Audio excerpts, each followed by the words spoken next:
America में मंदी की आशंका से बाजार में लगातार दूसरे दिन कमजोरी। निफ्टी 18,400 के नीचे। मिड कैप शेयर्स में भी जोरदार पिटाई। आईटी शेयर्स बना रहे सबसे ज्यादा दबाव। Persistent Systems, L T Tech Services, TCS, Infosys कमजोरी के साथ कारोबार कर रहे हैं। जोरदार रैली के बाद पीएसयू बैंक्स की रफ्तार थम गई है। लगातार दूसरे दिन कमजोरी। यूको, आईओबी को छोड़ बाकी 11 बैंक शेयर्स कमजोरी। विंडफॉल टैक्स में भारी कटौती। 4,900 रुपए टन के बजाय अब 1,700 रुपए प्रति टन के हिसाब से लगेगा tax. ONGC, OIL, RIL green में कर रहे हैं कारोबार। सीएनबीसी आवास की खबर पर मुहर। जीएमएम फॉडलर के ब्लॉक डील के बाद शेयर 15% नीचे। और बैंक ऑफ अमेरिका ने एचडीएफसी बैंक पर अपनी बुलिश रिपोर्ट जारी की। 1900 के टारगेट। कहा मर्जर के बाद कामकाज बेहतर होगा।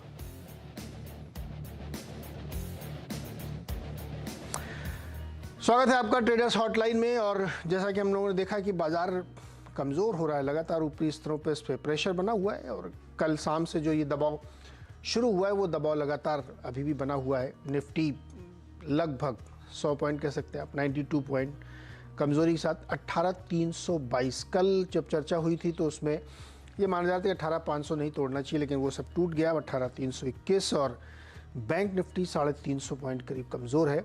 लेकिन आज की कहानी मिड कैप में आप ध्यान रखिए। मिड कैप 1.5% लगभग 470 पॉइंट नीचे है।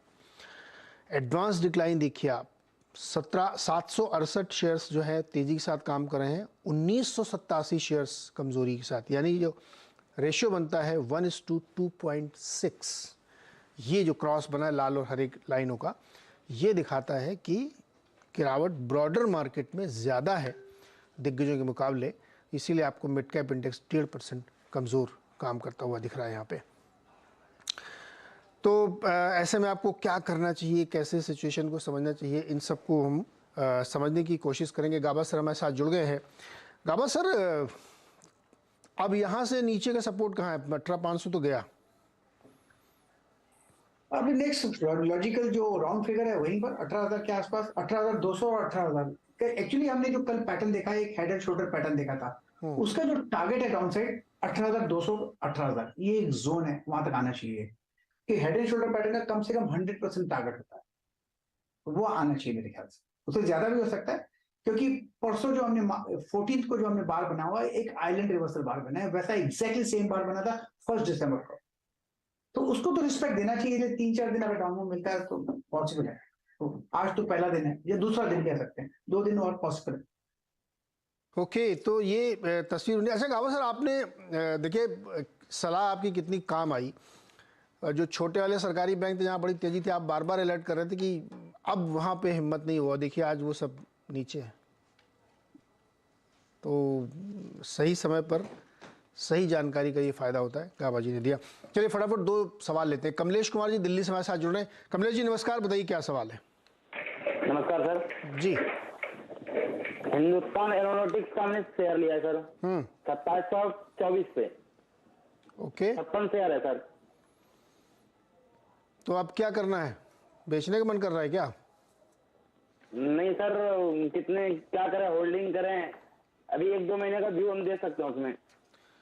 गावा सर 2724 पर लिया था, और 1-2 महीने और रुक सकते हैं। नुकसान हो गया इनको। एक्चुअली 1-2 महीना नहीं सोचना चाहिए। इनफैक्ट मैं आज शॉर्ट के लिए सोच रहा था एचएल का, क्योंकि थक गया था, ऊपर थोड़ा ज्यादा ही स्ट्रेच हो गया, जैसे पीएसयू बैंक्स हो गए थे। थोड़ा इसमें डिप मिल सकता है, 2400 का जोन भी देखेंगे, लेकिन 1-2 महीना नहीं देखना चाहिए। उड़ान तो लंबी लगेगी। आपको है शॉर्ट टर्म में वीकनेस आ सकती है, आपको ऐड करना चाहे तो करीब 2400, 2450 के आसपास ऐड कीजिए, फिर उसको लॉन्ग टर्म कम से कम 6 महीने से 1 साल रखिए, तब जाके मुनाफा होगा। हाँ, शॉर्ट टर्म में स्ट्रेच हुआ, एक्सपेंशन कॉन्ट्रेक्शन होते रहेंगे, तो हायर टाइम फ्रेम में एक्सपेंशन हुआ है तो कॉन्ट्रेक्शन भी होगा।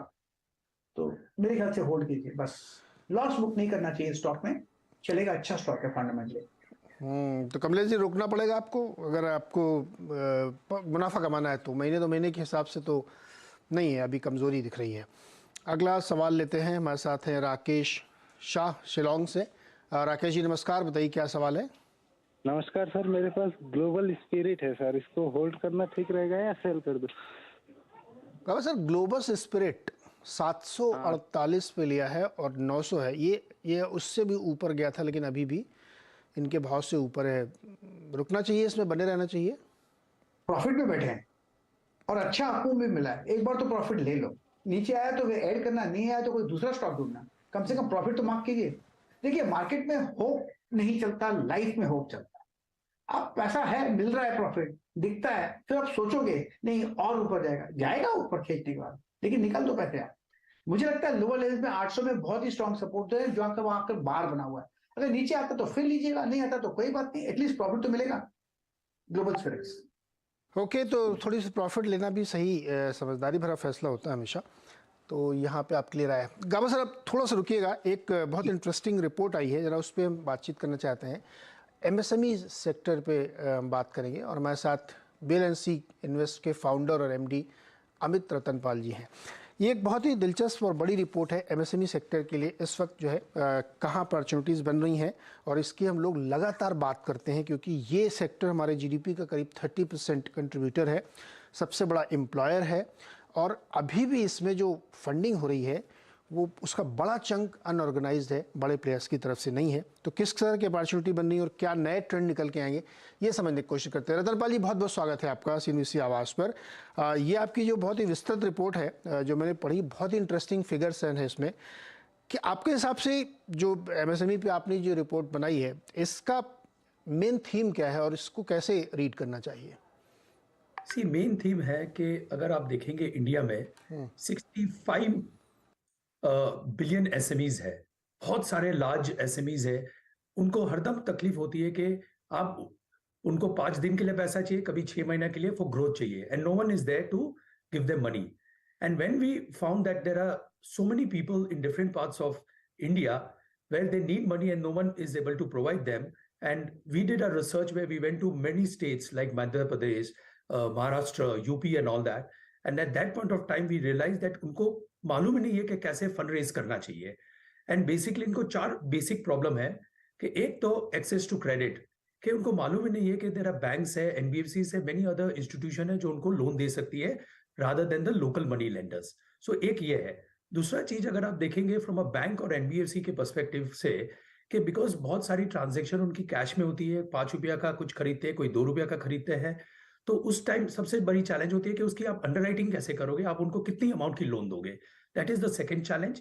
एंड द थर्ड जो चैलेंज है कि आप एसएमई को कैसे रीच आउट करोगे, पेनिट्रेशन कैसे करोगे, बिकॉज हमारे इंडिया में apart from urban part of India, rural में भी बहुत सारे एसएमईज है, छोटी छोटी दुकान है, किराना शॉप है, सैलून है, सब कुछ है, उनको भी लोन चाहिए, चाहे वो 5,000 की लोन हो या 50,000 की लोन हो।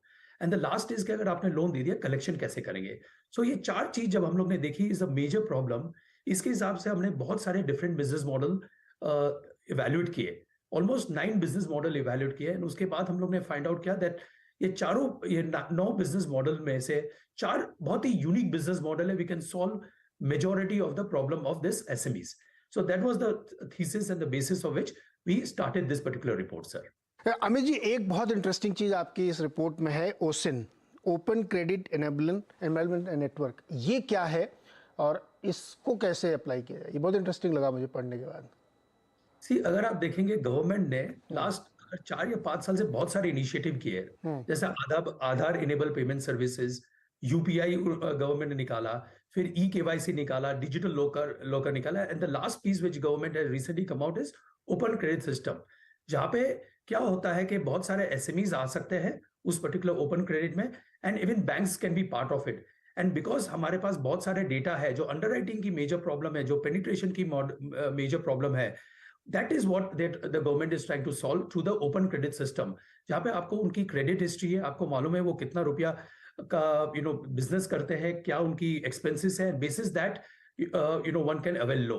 सिमिलरली गवर्नमेंट ने ट्रेडेक्स भी निकाला है, जहाँ पे अगर आपको मालूम है कि आपके कोई लार्ज कॉर्पोरेट के साथ डीलिंग है और उस पर्टिकुलर कॉर्पोरेट से आपको समझ लीजिए 1 लाख रुपया लेना है, एंड आपको मालूम है कि ये large corporate, it could be Tata Motors, Hindustan Lever, जो रेगुलर पे करने वाले हैं, can I take that money today rather than waiting for 30 days or 45 days?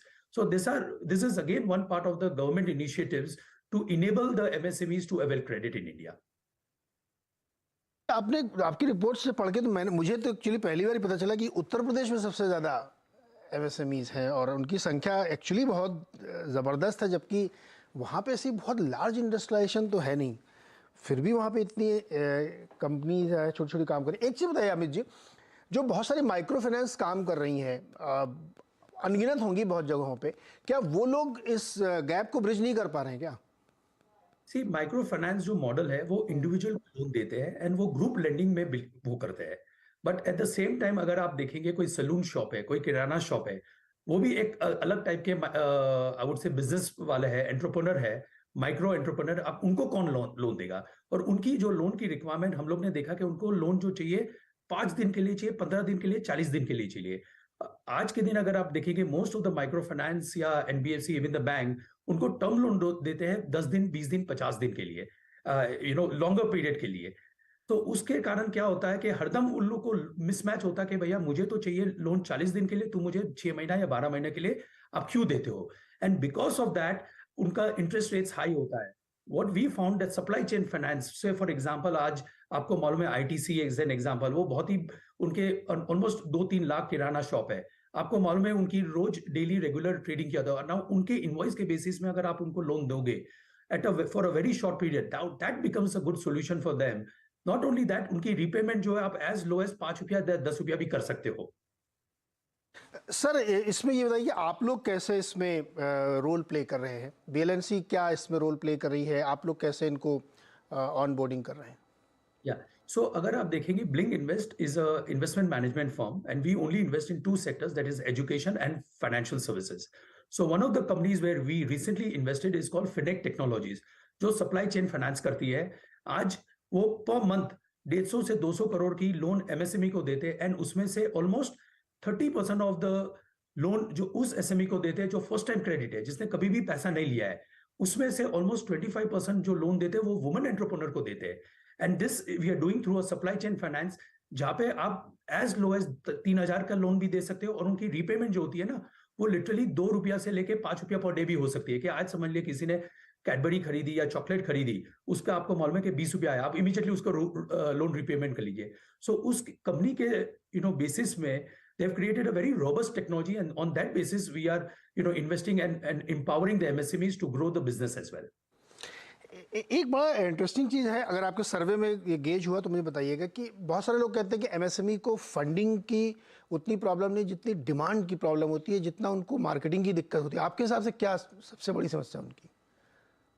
देखिए every different type of business में डिफरेंट टाइप ऑफ चैलेंजेस होते हैं, ठीक है। आज अगर छोटे किराना शॉप को देखेंगे तो उनको मार्केटिंग की जरूरत है, उनको तो ऐसे ही वॉक इन क्लाइंट्स आते रहते हैं और वो कुछ खरीदते हैं। उनको जो चैलेंज है कि आज मैं अगर मैं और माल अपने स्टोर में रखूं तो मेरी वॉल्यूम बढ़ेगी, सो उनके लिए एक अलग प्रॉब्लम होती है। कोई अलग SME या न्यू स्टार्टअप होती है, उनको ये प्रॉब्लम होती है कि भैया मेरा प्रोडक्ट नया है, मैं कैसे इनको मार्केट करूं, कैसे हजारों लाखों मिलियन ऑफ इंडिविजुअल्स को दिखाऊं। सो सब अलग अलग SMEs और अलग अलग बिजनेस की अलग अलग चैलेंजेस होती है। And one of the big problems हम लोग ने जो हमारे सर्वे में किया, जहाँ पे हम लोग ने 5 या 6 स्टेट में almost more than few hundreds of SME से बात की, फिलहाल हम लोग ने सबसे बड़ी फाउंड आउट की है कि बिगेस्ट चैलेंजेस के उनको लोन चाहिए for a period of time जो कोई आज के दिन अवेलेबल नहीं है। And that's why we thought that lending अगर आप दे देंगे तो you will solve quite a bit of problem in across India. बिल्कुल सही कहा आपने। और हिंदुस्तान में अगर आप देखें तो क्रेडिट रेशियो जो है 59% है GDP का, और दुनिया के दूसरे देशों में 100%, 150% तक है। और हमारे यहाँ अभी भी कोलेटरल बैक्ड लोन दिया जाता है, लेकिन अगर आप पेमेंट हिस्ट्री और उसकी फ्यूचर इनकम को बेस बना के लोन दें, खासतौर पे MSMEs को, तो शायद बहुत बड़ा एक नया मार्केट ही पूरा खुल जाएगा, बहुत ही ह्यूज ग्रोथ दिखेगी, जो इस रिपोर्ट से साबित भी होती है कि अभी भी जो अनटैप्ड मार्केट है वो कितना 32 लाख करोड़ का है, जहां पे अभी तक लोग पहुंच नहीं पाए हैं। अमित जी बहुत बहुत शुक्रिया हमारे साथ जुड़ने के लिए और एक बेहतरीन रिपोर्ट इस सेक्टर को समझने के लिए आपने पेश की है। उम्मीद करते हैं कि इसका फ़ायदा MSMEs को भी होगा और सिस्टम को भी होगा। बहुत बहुत शुक्रिया हमारे साथ जुड़ने के लिए sir. Thank you very much and शुक्रिया एज वेल। तो ये एक रिपोर्ट थी जिसका जिक्र हमने इस शो के बीच में इसलिए किया क्योंकि micro finance sector credit growth इस वक्त की सबसे हॉट थीम है और ये इनेबल करती है आपको ये सोचने के लिए कि कहाँ कहाँ नई अपॉर्चुनिटीज़ आ सकती हैं लिस्टेड स्पेस में भी और अनलिस्टेड में भी। लिस्टेड में भी आप देखिए बहुत सारी माइक्रो फाइनेंस कंपनी जैसे स्पंदना स्फूर्ति ज़बरदस्त ग्रोथ के प्रॉस्पेक्ट उसके लिए बनते हुए दिख रहे हैं। लेकिन वापस लौटते हैं अपने सवाल जवाब के सिलसिले पर। गाबा जी हमारे साथ जुड़े हुए हैं। अमित कुमार ओझा जी के पास चलते हैं, नवी मुंबई। ओझा जी बताइए क्या सवाल है आपका। हाँ सर जी नमस्कार। नमस्कार। हाँ सर जी, कल मैंने अपोलो टायर लिया था गाबा जी के बोलने से। तो सर मैंने 323.50 पे लिया है सर, 425 शेयर सर। ओके। मैं लंबा भी हुए 6 से 8 महीने। गाबा सर 6 से 8 महीने के लिए अपोलो टायर मैंने तो कल इंटरडे के लिए दिया था। अब रुक गए तो चलिए इन्वेस्टर हो गए। अब बताइए अब क्या करें। देखिए चार्ट स्ट्रक्चर तो बढ़िया है। हाँ अगर 6-4 महीने के लिए रखना है बिल्कुल रख लीजिए। Quite possible from the longer term perspective एक करीब 290 भी देख सकते हैं, लेकिन वहां पर वो ऐड करने की जगह 290 और 300 पर अगर मौका मिलता है वहां पर ऐड कीजिए, फिर 3, 4, 6, 8 महीने रख लीजिए, मुनाफा मिलना चाहिए। साइडवेज कंसोलिडेशन के बाद कल मुंह अच्छा है, आज भी मुंह ठीक है, लेकिन ये इंट्राडे के लिए था लेवल, उसके लिए स्टॉप लॉस भी दिया होगा। अगर आपको 6 महीने रखना है प्लीज होल्ड कीजिए। 6 महीने रखना है तो होल्ड करिए, और कल के लिए अगर आपने लिया था तो कल इसका स्टॉप लॉस भी था। खैर एनीवे अभी भी इसमें कोई दिक्कत नहीं, आप होल्ड कर सकते हैं। अगला सवाल है मुकेश कुमार सिंह पटना से। मुकेश जी नमस्कार, बताइए क्या सवाल है। नमस्कार सर, गुड मॉर्निंग सर। जी गुड मॉर्निंग। सर 100 शेयर मेरे पास JW एनर्जी के हैं, तो कल हमारा उसका प्राइस था कल के डेट में 300.55। और आज कितना है? उसको आज तो सर माइनस हो गया है, कल ही 500 माइनस था, रात में देखे थे तो 289 हो गया आज। Yes sir. कल इसको खरीदा है ना आपने? कल उसको ऐड करते रहे हैं, पहले से भी था मेरे पास। अच्छा, पहले एवरेज करते करते 300 रुपये 100 शेयर। गाबा सर JSW एनर्जी पे मुकेश जी को क्या करना चाहिए? चार्ट स्ट्रक्चर तो पॉजिटिव है, लेकिन थोड़ा रेसिस्टेंस है 350 के आसपास। इन्होंने ये रिवर्स एवरेजिंग करते हैं, मत कीजिएगा, स्टॉप रिवर्सिंग एवरेज। थोड़ा डिप आने दो, उस पर सपोर्ट मिलेगा करीब 275 के आसपास, वहां से फिर एक बाउंस मिलेगा और होप कीजिए आपके क्रॉस के ऊपर चला जाए, लेकिन ऐड मत कीजिएगा, जो है वहीं पर रखिएगा बस। ऐड करने से आप सही नहीं होते, आपकी कॉस्ट कम होती है लेकिन ज्यादा बन जाता है। शांतनु देशमुख ने ट्विटर पर सवाल भेजा है कि I have south Indian bank 2000 quantity at the rate of 8 rupees 70 पैसे। बताइए sir. South Indian bank double हो गया इनका, 19 रुपया 19 रुपीज चल रहा है। बुक प्रॉफिट बहुत अच्छा भागा है जब से इन्होंने लिया है। इट्स लगातार हाई टाइम पे भाग रहा है ऊपर। अब ऊपर थोड़ा एग्जॉशन नजर आता है। टेक योर मनी, डबल हो गया और क्या चाहिए। डबल हो गया, बेचो, पैसे निकल जाओ। जब दोबारा अगर नीचे आए, मन करे बहुत अच्छा लगा दोबारा ले लेना। लेने की जगह बता देता हूँ, 14 रुपए पे अगर आता है नीचे तो, नहीं आता है तो एग्जिट, कोई बात नहीं। अगर 14 है तो दोबारा ले सकते हैं। वेदांता 150 शेयर लिए हैं 392 पे, इसमें क्या करें?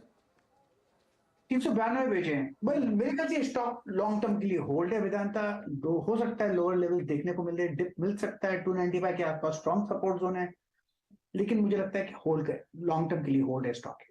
लॉन्ग टर्म के लिए होल्ड है। एक कोई क्वेश्चन और लेते हैं। हर्षित शाह जी हमारे साथ जुड़ रहे हैं अहमदाबाद से। हर्षित क्या सवाल है आपका?